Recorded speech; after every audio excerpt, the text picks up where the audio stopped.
핍박을 받고 고난을 받는 것이 예 축복일까요? 손해보고 억울함을 당하는 것이 예 축복이라고 말할 수 있을 것인가? 그러나 이 말씀은 원수까지도 사랑하시라는 하나님의 말씀과 함께 기독교의 본질을 보여주는 귀한 말씀이고, 예수를 믿는 그리스도인의 모습과 성품이 어떤 것인가를 잘 보여주는 그러한 말씀이에요. 우리 기독교의 진리 중에 역설적인 진리가 많이 있죠. 낮아지고자 하면 높아지고, 높아지고자 하면 낮아지고, 예수를 위하여 생명을 버리면 생명을 얻고, 생명을 얻고자 하면 생명을 잃는다는 것이죠. 죽고자 하는 자는 살고, 살고자 하는 자는 죽는다는 이란 말씀 등등이에요. 여기 의를 위하여 핍박을 받는다는 말은 의롭게 살기에 고통을 받는 것을 뜻하는 것이 아니라 예수님으로 인하여 핍박을 받는 것을 의미하고 있습니다. 그래서 본문에서 예수님께서 의를 위하여 핍박을 받는 자는 복이 있나니라고 말씀하신 후에 이어서 나를 인하여 핍박을 받을 때 복이 있다고 분명하게 말씀해 줬어요. 산상팔복 가운데 복이 있나니 하는 이 말씀이 두 번 반복되는 것은 바로 이 여덟 번째 복, 의를 위하여 핍박을 받는 자에게만 있어요. 의를 위하여 핍박을 받는 자에게는 갑절의 복이 부여해 준다 이 말이에요. 예수님께서 의를 위하여 핍박을 받은 자는 복이 있나니라고 말씀하신 후에 곧 이어서 나를 인하여 핍박을 받을 때 복이 있다고 설명해 주셨어요. 아멘. 우리가 예수님을 믿고 그 말씀대로 살아가려면 여러 가지 핍박이 따를 수밖에 없어요. 예수 믿는 것 때문에 따돌림을 당하고 억울함을 당하고 병신 쪼다취급을 받을 때가 많이 있었죠. 그러나 이러한 핍박을 받을 때 오히려 복이 된다는 사실을 깨닫고 담대히 주님을 믿고 복음을 전하는 삶을 살라고 예수님께서 우리를 격려해 주시는 귀한 말씀이죠. 성경은 의를 위하여 핍박을 받은 그리스도의 모습을 여러 곳에서 말씀해 주고 있습니다. 디모데후서 3장 12절에 보면요, 무릇 그리스도 예수 안에서 경건하게 살고자 하는 자는 핍박을 받으리라고 말씀해 줬어요.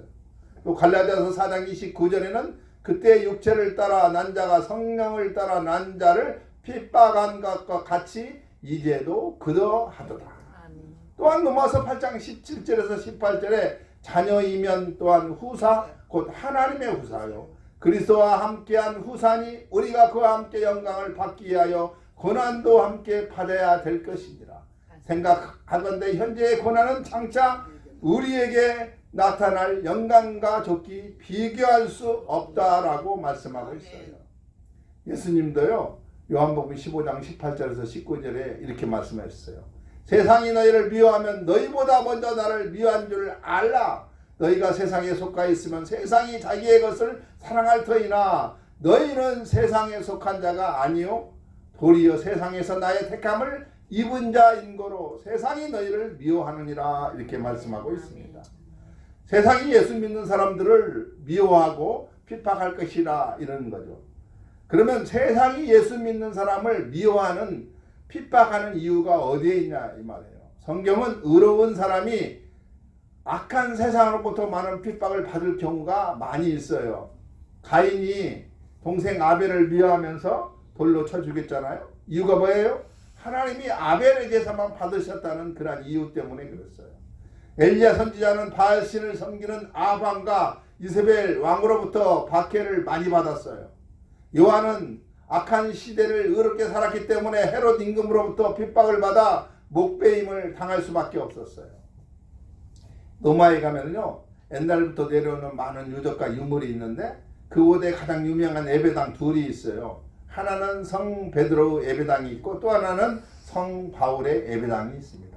이 두 예배당의 유래를 보면은 베드로가 십자가에 거꾸로 매달려 순교한 그 자리에 성 베드로 성당이 세워졌고, 바울이 칼에 맞아 피를 흘리며 죽은 그 자리에 성 바울 성당이 세워졌다는 것이죠.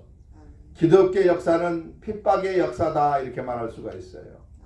AD 64년 네로 황제 때부터 313년 밀라노 칙령이 있기까지 약 250년 동안 로마의 박효로 인하여 그리스도인들은 형언하기 어려울 고난을 받았어요. 그때부터 카타콤 성전이 세워졌고 원형극장에서 수없이 많은 그리스도인들이 처형을 당했어요. 그때 당한 핍박은 개인이나 가족이나 사회적으로 물론 국가적으로도 참으로 처참했던 그러한 시절이었어요. 심한 고문과 불에 달군 쇠로 지짐을 당했고 눈을 빼고 사지를 찢어버렸으며 사자밥이 되기도 하고 십자가형으로 죽이기도 하고 기름 가마 속에 넣어서 튀겨 죽이기도 했으며 가죽을 벗기고 맷돌로 누르기도 하고 얼음 속에 쳐넣어 동사시키는 등 참으로 정말 이루 말할 수 없는 박해를 당했던 그 시절이었습니다. 그래서 교회는 순교자 피에 세워진다는 말이 초대교회부터 있었다는 것이죠. 그럼 왜 성도가 핍박을 받는가? 몇 가지 한번 알아봅니다. 첫째, 성도는 세상의 불의에 동참하지 않기 때문에 세상 사람들이 미워해요. 두 번째는 불신자를 향하여 죄인이라고 말하기 때문에 미워해요. 세 번째, 성도는 우상 숭배를 배격하기 때문에 미움을 받아요. 초대교회 성도들은 노마 황제를 섬길 것인가 아니면 예수 그리스도를 섬길 것인가 양자택일의 위험을 받았을 때 단호히 황제 숭배를 거절하고 그리스도 고난과 핍박과 죽음을 선택했던 사람들이에요. 가이사의 형상에 숭배할 것인가 죽을 것인가 하는 박해 속에서 폴리갑은 기둥에 묶여서 감사기도를 드리며 순교를 했죠. 네 번째, 성도는 주님 뜻대로 살기 때문에 미움을 받았다는 것이죠. 주일 낮 예배만 참석하는 것으로는 미움받지 않을 텐데 저녁 예배, 수요 예배, 차례 예배, 구역 예배, 새벽기도 나오다 보니까 남편한테 미움받고 부인한테 미움받고 식구들한테도 미움받아요. 그 이유는 예수를 유별나게 믿는다는 이유에서야 그러잖아요. 다섯 번째는 하나님 앞에 11절을 드리다가 핍박을 받고 감사한금 때문에 핍박을 받아요. 가난하게 사고 돈도 필요한데 왜 바치냐 이 말이에요. 여섯 번째는 성도는 불신자들에게 이 말 무서운 심판을 애언하다가 미움을 받기도 해요. 예수 믿는 사람은 천국에 가지만 믿지 않는 사람은 영원히 꺼지지 않는 불타는 지옥불에 떨어진다고 이렇게 경고하니까 미워하죠. 당신 정당 가봤어 하고 핏대를 세우기도 합니다. 그러나 여러분 분명히 천국이 있고 지옥이 있어요. 성경은 천국과 지옥을 가르치고 있습니다. 그러면 의를 위한 핍박이 아닌 것도 있어요. 그리스도인들이 어떤 일을 잘못 처리한 결과로 어려움이나 공경을 당할 수도 있습니다. 그럴 때 그것은 핍박이 아니에요. 그것은 처벌이에요. 어느 설교가가 핍박과 처벌에 대해서 개념을 이렇게 소개했어요. 핍박이란 좋은 일을 한 것에 대해서 나쁜 사람에게 받는 것이요, 처벌은 나쁜 일을 한 것에 대하여 좋은 사람으로부터 받는 것이다 이렇게 말했어요. 생각해 보니까 맞는 말씀인 것 같아요. 그런데 우리는 종종 우리가 받고 있는 것이 처벌임에도 불구하고 그것은 핍박으로 착각할 때가 있다는 것이죠. 첫째, 우리의 실수 때문에 당하는 어려움은 핍박이 아니에요. 베드로전서 2장 20절에 제가 있어 매를 맞고 참으면 무슨 칭찬이 있으리요 오직 선을 행함으로 고난을 받고 참으면 이는 하나님 앞에 아름다우니라 말씀하고 있어요. 또 베드로전서 4장 15절에 너희 중에 누구든지 살인이나 도적질이나 악행이나 남의 일을 간섭하는 자로 고난을 받지 말려니와. 무슨 말씀이에요? 살인, 도적질, 악행, 또 남의 일에 간섭하다가 잘못되어가지고 받는 고난은 오늘 본문에 말하는 의를 위하여 당하는 핍박이 아니고 처벌이라는 사실을 가르쳐주고 있습니다. 또한 어떤 정치적인 이유로 누구를 반대하기 위해서 받는 핍박은 의를 위하여 받는 핍박이 아니에요. 어떤 특정한 사람이나 정당 또는 어떤 주장은 반대하기 때문에 감옥에 투옥되고 혹은 죽음을 자초하는 경우가 있는데 그것은 오늘 본문의 의 때문에 받는 핍박이 아니에요. 그것은 하나의 사상이나 이데올로기를 위한 투쟁일 수는 있지만은 예수님 때문에 믿는 핍박이 아니다는 거예요. 사람들은 자기의 생각이나 주장을 절대하고 신성화하기를 원하는 본능이 누구나 다 가지고 있습니다. 그러므로 우리는 하나님의 일과 사람의 일, 땅의 일과 하늘의 일을 잘 구별할 줄 알아야 하는 것이죠. 세 번째는요, 자신이 밀어내서 받는 핍박도 본문의 의 때문에 받는 핍박이 아니에요. 우리 예수 믿는 사람들은 좀 슬기로워야 해요. 지혜의 영인 성령님의 인도를 받으면 절대로 미련한 일을 처리하지 않아요. 성령은 지혜의 영이죠. 네 번째는 어떤 사람은 성격이 못되고 고집이 세고 남을 무시하는 태도 때문에 고난을 받을 수가 있는데 그것은 본문의 의 때문에 받는 핍박이 아니에요. 우리는 불필요한 고집과 제한된 자기의 경험과 지식만 내세우는 것이 아니라 남의 의견을 존중해주면서 연합을 이루어 나갈 줄 알아야만 합니다. 다섯 번째는 광적인 열정 때문에 받는 고난도 본문의 의가 아니에요. 우리가 1992년 잘못된 종말론 사상 때문에 이장님 사건이 있어서 우리 기독교가 얼마나 어려움을 당했습니까? 어떤 사람은 혼자만의 지나친 열정 때문에 가족들에게 따돌림을 당하기도 했어요. 주님은 마태복음 10장 16절에 이렇게 말씀하시죠. 보라, 내가 너희를 보냄이 양을 이리 가운데 보낸과 같도다. 그러므로 너희는 뱀같이 지혜롭고 비둘기같이 순결하라 말씀하고 있어요. 여기서 비둘기는요, 순결의 영이신 성령님을 의미하고, 뱀의 지혜는 에덴 동산의 하와와 뱀의 가문이설을 듣고 유혹이 되어서 하나님께 따먹지 말라고 하신 선악과를 따먹고 말았어요. 뱀이 화의 미움을 사로잡아 감동시켰던 것, 마음을 사로잡아 감동시켰던 것처럼 하나님의 말씀을 가지고 사람들의 마음을 감동시켜 가지고 하나님의 말씀에 완전히 높게 하라는 의미인 것입니다. 그런데 여기서 지혜롭게 된다는 말은요, 하나님의 뜻대로 살아간다는 말과 동일어예요. 여섯 번째는 대의 명분을 위해 받는 고난도 있는데, 이건 역시 본문의 의가 아니에요. 정치적인 것과 종교적인 것을 혼합시켜서 그것이 마치 의를 위하여 예수님을 위하여 받는 것처럼 착각하는 경우가 우리 주위에 너무나 많이 있어요. 어떤 사람은 정치에 참여하고 미디어법에 반대하고 노사문제에 개입하고 어떤 정당에 반대하다가 투옥을 당하고 고문을 받는 경우가 있습니다. 이때 사람들은 의를 위하여 핍박을 받는 것이라 이렇게 착각을 해요. 자기가 옳다고 생각하는 일을 위해서 희생하고 행동하는 일은 좋은 일이기는 해요. 그러나 그것이 예수님을 위한 일이고 의를 위한 일이라고 해석해서는 안 된다는 거예요.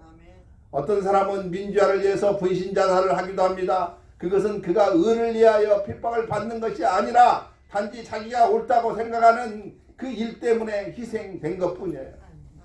잘 분별하는 영의 지식이 우리 안에 있어야 한다는 것이죠.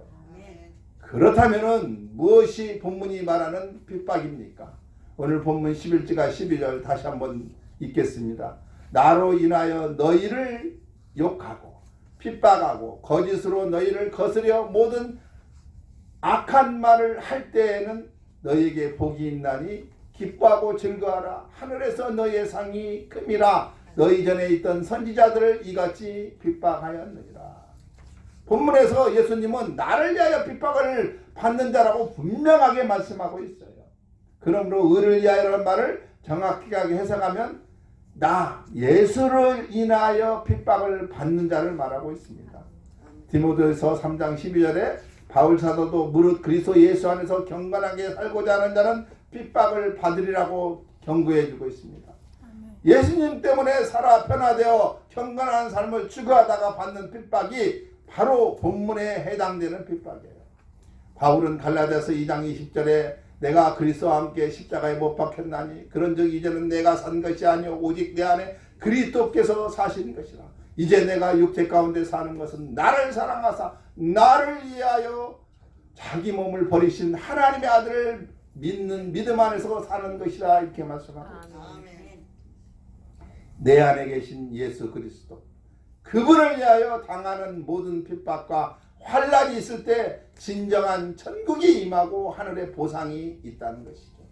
성경은 의 때문에 고난을 당한 분들이 많이 있죠. 구약의 아벨, 그는 의로운 제사를 드렸기 때문에 가인에게 맞아 죽었어요. 또 다윗을 보세요. 하나님의 마음에 합한 다윗은 사울에게 모진 박해를 받았어요. 에레미야를 보세요. 하나님의 의의 말씀을 선포하기 위하여 그는 구덩이에 처박히는 수모를 당했고 결국은 쫓겨나는 수치를 당해버리고 맙니다.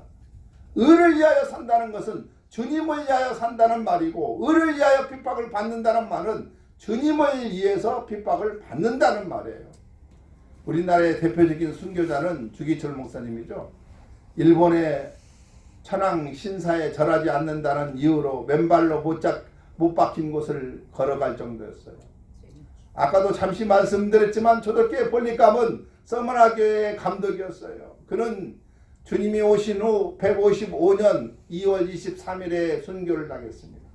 그가 순교 당하기 전에 자기가 베고 있던 베개가 불타는 환상을 꿈으로 봤어요. 그때 그는 어떤 영감을 받았던지 나는 산채로 불타 죽을 것이라고 제자들에게 미리 말을 합니다. 그 후에 폴리갑이 체포되어서 총독 앞에 끌려갑니다. 그때 총독이 폴리갑에게 너는 로마 황제 형상 앞에서 경배를 하든지 아니면은 죽음을 택하라고 하면서 엄포를 놓다가 그를 해유하기를 지금이라도 예수님을 부인하면 살려주겠다 이렇게 말을 해요. 그때 이 폴리갑은 내가 예수님을 섬긴 지가 86년의 세월이 지났는데 그 세월 속에 주님은 단 한 번도 나를 외면하지 않으셨는데 내가 어찌 나의 구원주이신 예수 그리스도를 모욕할 수 있는 말을 할 수 있는가 하고 거절해버리고 말아요.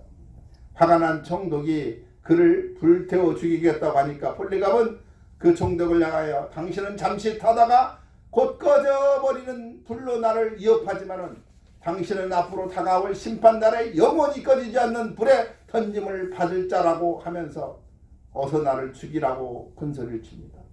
군인들이 폴리갑을 형틀에 묶으려 하니까 나를 이들어주고 불을 질러라. 우리 주님은 나를 불에 견디게 하는 힘을 주실 것이며 나는 그 불길 속에서도 움직이지 않겠다. 군병들이 장작정원에 불을 붙이자 폴리갑은 마지막 기도를 이렇게 드립니다. 주님 감사합니다. 나를 순교자의 반열에 세워주시니 정말 감사합니다. 얼마나 고귀한 신앙의 모습입니까? 우리가 핍박을 받고 어려움을 당할 때 하나님께 대한 충성과 사랑은 보일 수 있는 좋은 기회라는 사실을 여러분 아세요? 여러분 우리가 핍박을 당할 때는 우리 주님이 더욱 가까이 계셔서 감당할 만한 은혜를 주신다는 사실을 우리는 알아야만 합니다. 고린도서 1장 5절에 그리스도의 고난이 우리에게 넘친 것 같이 우리의 이로도 그리스도로 말미암아 넘치는도다 말씀하고 있어요. 하나님은 그리스도인들에게 핍박을 허용할 것인가? 첫째는요, 핍박은 진정한 성도를 구별하는 하나님의 수단이에요. 성도 아닌 사람이 누가 예수님 때문에 고난을 받을 수 있겠어요? 그리스도인이기 때문에 예수님도 사랑하며 그리스도인이기 때문에 예수님 때문에 핍박을 받을 수 있다는 거예요. 요한복음 15장 19절 너희가 세상에 속하 있으면 세상이 자기의 것을 사랑할 터이나 너희는 세상에 속한 자가 아니요 도리어 세상에서 나의 택함을 입은 자인 거로 세상이 너희를 미워하느니라고 말씀하고 있습니다. 토마스 왓슨은 가짜 성도는 예수님을 따라서 감난산까지는 갈 수는 있으나 갈보리산까지는 갈 수 없다고 이렇게 말을 합니다. 두 번째, 그리스도인의 거룩한 성품을 완성하기 위해서 핍박을 주시는 거예요. 핍박은 그리스도인들의 거룩한 성품을 완성하는 하나님의 수단이에요. 히브리서 12장 10절 저희는 잠시 자기의 뜻대로 우리를 징계하였거니와 오직 하나님은 우리의 유익을 위하여 그의 거룩하심에 참여케 하시었느니라. 그리고요 로마서 5장 3절에서 4절 보세요. 다만 이뿐만 아니라 우리가 환난 중에도 즐거워하니 이는 환난은 인내를 인내는 연단은 소망을 이룰 수 있는 줄 압니다. 서양 속담에 흐르는 시냇물에요 돌들을 치워버리면 시냇가에서 노래가 잊어버린다는 말이 있어요. 돌들이 있기 때문에 시냇물은 흘러가면서 노래를 창조하는 것이죠. 마찬가지로 고난이 있기 때문에 그리스도인들은 이 고난의 아픔이 창조적인 인격을 완성해 나갈 수 있다는 거예요. 시편 119편 67절에 고난 당하기 전에는 내가 그릇을 행하였더니 이제는 주의 말씀을 지키나이다. 세 번째, 핍박은 주님을 만나는 체험의 계기가 되기 때문에 핍박을 주셔요. 다니엘서 3장의 사드락과 메삭과 야벳느고는 7배나 더해진 불묵불 앞에서 이렇게 외칩니다. 만일 그럴 것이면 왕이여 우리가 섬기는 우리 하나님이 우리를 극렬히 타는 풀무 가운데 등이 건져내시겠고 왕의 손에서도 건져내시리라. 그리 아니하실지라도 왕이여 우리가 왕의 신들을 섬기지도 아니하고 왕의 세우신 금신상에 절하지도 아니할 줄 아옵소서. 욥은요 환난 중에 고백하기를 내가 주께 대하여 귀를 듣기만 하였사더니 이제는 눈으로 주를 배움나이라 이렇게 고백을 했어요. 요한복음 16장 33절에 우리 주님은 우리에게 세상에서는 너희가 환난을 당하나 담대하라 내가 세상을 이겼노라 하시니라고 약속해 주시고 있습니다. 또 이 말씀은 승리의 약속이며 주께서 함께 하신다는 약속의 말씀이에요. 다시 한번 본문의 말씀 제가 한번 봅니다. 의를 위하여 핍박을 받은 자는 복이 있나니 천국의 저의 것입니다. 여기서 천국은 두 가지로 이해할 수 있죠. 첫째는 현재적인 천국입니다. 하나님이 우리를 통치하는 것이 바로 천국이에요. 지금 여러분이 앉아있는 나눔과 섬김의 예배의 장소가 천국이에요. 두 번째는 죽어서 올라가는 천국, 영원한 하나님의 나라를 말하고 있죠. 팔복은 천국으로 시작하며 천국으로 끝을 맺습니다. 심령에 가난한 자가 복이 있나니 천국에 저희 것이라고 말씀하신 우리 주님은 11절과 12절에 좀 더 구체적으로 천국을 가르쳐주고 있어요. 나로 인하여 너희를 욕하고 핍박하고 거짓으로 너희를 거스려 모든 악한 말을 할 때에는 너희에게 복이 있나니 기뻐하고 즐거하라. 하늘에서 너희의 상이 큼이라. 너희 전에 있던 선지자들을 이같이 핍박하였느니라. 의를 위하여 핍박을 받는다고 하는 것은 예수님 때문에 고난을 받는 것을 말해요. 그리고 핍박의 내용을 세 가지로 말하죠. 욕하고 조롱하고 육체적으로 고문받고 거짓으로 모함하고 악한 말로 윽박지는 것을 말합니다. 한 걸음 더 나가서 12절에는 핍박을 당하는 사람들에게 주님께서 기뻐하고 즐거워하라는 놀라운 말씀을 하고 있어요. 여기서 우리가 핍박받을 때 어렵더라도 참고 기다리라 하시면 좀 이해는 갈 수가 있어요. 그러나 오히려 적극적으로 기뻐하고 즐거워라 할 때는 정말 갈등이 많이 생겨요. 그렇다면 왜 핍박 가운데 기뻐하고 즐거워라고 말씀하십니까? 첫째는 예수님 때문에 그래요. 예수님은 고난과 핍박과 역경보다 더 위에 계시는 분이에요. 오늘 우리 모두 풍랑도 바다도 잠잠케 하신 주님의 능력을 바라보시는 우리들이 되시기를 소망합니다. 로마서 1장 16절에 내가 복음을 부끄러워하지 아니하노니 이 복음은 모든 믿는 자에게 구원을 주시는 하나님의 능력이 됨이라. 첫째는 유대인에게요 또한 헬라인에게로다. 또 고린도전서 1장 18절 십자가의 도가 멸망하는 자들에게 미련한 것이요 구원을 얻는 우리에게는 하나님의 능력이라 말씀하고 있어요. 또한 천국 때문에 그래요. 지상의 삶이 전부요 현재의 삶이 전부라면 무엇 때문에 우리가 의를 위하여 핍박을 받겠어요. 그러나 우리에게는 천국의 약속이 있어요. 죽음의 건설을 무너뜨린 예수님과 천국이 우리의 배경이 된다는 거예요. 세 번째는 기뻐하고 즐거워하라. 하늘에서 너의 상이 큼이라 말씀하고 있어요. 천국의 상급이 있기 때문에 그렇죠. 고린도서 9장 25절에 저희는 썩을 면류관을 얻고자 하되 우리는 썩지 아니할 것을 얻고자 하노라 하는 말씀이 있는데 마라톤 경기를 빗대서 한 말이죠. 마라톤 경기에서 우승한 자에게 얼개수나무로 만들어진 관을 씌워줘요. 사람들로부터 박수와 찬사를 받잖아요. 얼개수나무로 만들어진 영광스러운 관이 결국은 시간이 지나면서 잎은 시들고 가지는 마르고 조금 있으면 잎이 다 떨어지고 바짝 마른 앙상한 가지만 남게 되죠. 이때쯤 되면 박수와 찬사도 보내던 사람들의 기억 속에서 잊어지고 맙니다. 이를 가리켜서 고린도전에서 이는 썩어질 면류관이라 이렇게 말씀하고 있어요. 그럼에도 불구하고 사람들이 이 썩어질 면류관을 얻기 위하여 온 힘을 다하여 다름질을 하고 있잖아요. 세상의 모든 영광과 상급은 시간과 함께 사라질 수밖에 없어요. 썩어질 세상의 것입니다. 그러나 하나님께 주시는 상급은 생명의 면류관이에요. 썩지 않는 거예요. 영원한 거예요. 세상 무엇과 바꿀 수 없는 영원한 거예요. 그렇습니다. 의를 위하여 핍박을 받는 자는 복이 있어요. 하늘의 상이 크기 때문에 그래요. 주님 때문에 욕을 먹고 핍박을 당하고 거짓된 말로 거스름을 받을 때에도 기뻐하고 즐거워할 줄 아래. 하늘의 상이 크기 때문에 그래요. 로마서 8장 18절 생각한데 현재의 고난은 장차 우리에게 나타날 영광과 좋게 비교할 수 없도다. 계시록 2장 10절 내가 장차 받을 고난을 두려워 말라. 볼지어다 마귀가 장차 너희 가운데서 몇 사람을 오게 던져 시험을 받게 하려니 너희가 10일 동안 환난을 받으리라. 내가 죽도록 충성하라. 그리하면 내가 생명의 면류관을 내게 주리라. 계시록 21장 3절과 4절 내가 들으니 보좌에서 큰 음성이 나서 가로되 보라 하나님의 장막이 사람들과 함께 있으며 하나님이 저희와 함께 거하시리니 저희는 하나님의 백성이 되고 하나님은 친히 저희와 함께 계셔서 모든 눈물을 그 눈에서 씻기시매 다시 사망이 없고 애통하는 것이 애통하는 것이나 곡하는 것이나 아픈 것이 다시 있지 아니하리니 처음 것들이 다 지나갔습니다.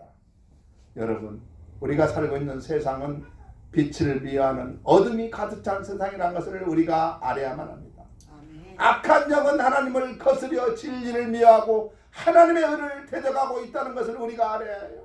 아멘. 우리가 하나님 편에 서 있다면, 진리를 위하여 산다면, 빛을 위하여 산다면, 영원한 생명을 얻기를 원한다면 세상에서 어려움을 당하고 시련을 당하고 핍박을 받는 것이 당연하다는 거예요. 그러나 우리가 그것을 즐거워할 줄 알아야 한다는 거예요. 기뻐해야 한다는 거예요. 왜 그렇습니까? 우리가 하나님의 편에 서 있다는 증거이기 때문에 그래요. 우리가 진리 가운데 서겠다는 증거이기 때문에 그래요. 우리가 빛의 자녀라는 증거이기 때문에 그래요.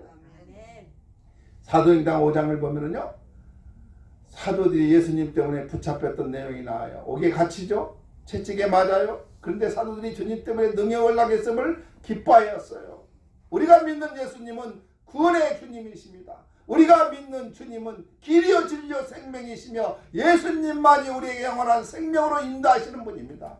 아멘. 우리를 구원하시고 영원한 생명을 주시기 위하여 십자가에 진이 고난을 받으셨습니다. 이제 우리도 예수님을 위하여 수고해야 합니다. 우리가 예수님을 위하여 손해볼 줄 알아야 한다는 거예요. 주님이 말씀하신 대로 우리 자신을 부인하고 주님의 십자가를 지고 주님을 따라가야 한다는 거예요. 우리들 모두는 하나님의 큰 은혜를 입은 저와 여러분들, 사실 우리가 주를 위하여 십자가를 지자, 의를 위하여 핍박을 받자 말하자지만 십자가가 과연 어디에 있어요? 환난과 핍박이 어디에 있어요? 옛날 믿음의 선배들은 신앙이나 죽음이나를 선택했어야만 했어요. 옛날 믿음의 선배들은 신앙 없이 살 것이냐, 아니면 주님 때문에 어두운 컴컴한 그러한 지하동굴에 살 것이냐, 감옥에 갇힐 것이냐를 선택해야 했던 그러한 시대가 있었어요. 믿음을 위하여, 신앙을 지키게 하여 베드로는 거꾸로 십자가에 못 박혀 죽는 것을 택할 수밖에 없었고, 스데반은 돌에 맞아 죽는 것을 택할 수밖에 없었어요. 우리는 정말 좋은 시대에 살고 있어요. 아멘. 믿음의 선배들의 피 흘림을 통하여 든든히 세워진 교회 안에서 평안히 믿음 생활하고 있잖아요. 예수님 때문에 믿음을 지키기 위하여 화형당할 일도 전혀 없고, 돌에 맞을 준비도 없고, 감옥에 갇힐 일도 없고, 순교당할 일도 별로 없어요. 옛날 환난당한 믿음의 선배들은 이러한 평화의 때가 오기를 사모하며 기도했던 사람들이에요. 우리들은 이러한 시대에 살고 있어요. 하나님의 은총이요, 내가 받은 축복인 것을 여러분 알아야만 합니다. 이러한 은혜의 세월을 보내고 있는 우리가, 생명의 길을 걸어가는 우리가 주님을 위하여 거룩한 주일마저 지킬 수 없단 말입니까? 주님이 축복의 근원이신데 주님께 11조를 드리는 재물의 손해를 볼 수 없단 말입니까? 의의 주님 앞에서 불의함에 맞서 정직하게 진실하게 살아갈 수 없단 말입니까? 여러분, 이제부터라도 주님을 위하여 사는 우리들이 되시길 바랍니다. 그리고 주님을 위하여 손해볼 줄 알아야 하고, 주님을 위하여 기꺼이 나의 시간과 재물과 내 영광마저 포기할 줄 아는 성도들이 되시기를 축원드립니다. 이제 말씀을 마칩니다. 의를 위하여 핍박을 받는 자가 있죠? 기쁜 마음을 가지시기 바랍니다. 성도는 고난의 가정을 통하여 자신의 인격과 삶을 더 그리스도를 닮아갈 수 있도록 연단시켜주고 있어요. 야고보서 1장 3절에서 4절에 이는 너희의 믿음의 신원이 인내를 만들어내는 줄 너희가 알미라. 인내를 온전히 이루어라. 이는 너희로 온전하고 구비하여 조금도 부족함이 없게 함이라. 그리고 더욱 믿음을 지키시는 저와 여러분이 되시기를 바랍니다. 더욱 기도하고 열심히 모여서 말씀을 듣고, 믿음은 들음에 나기 때문에 그래요. 세상 것을 다 입었어도 믿음 하나만 붙잡고 있으면 모든 것이 다 회복될 수밖에 없어요. 요한일서 5장 4절 대저 하나님께 난 자마다 세상을 이기느니라. 세상을 이김은 이것이니 우리의 믿음이라. 아멘. 기도하겠습니다. 하나님 아버지 감사합니다. 팔복 8번째 복을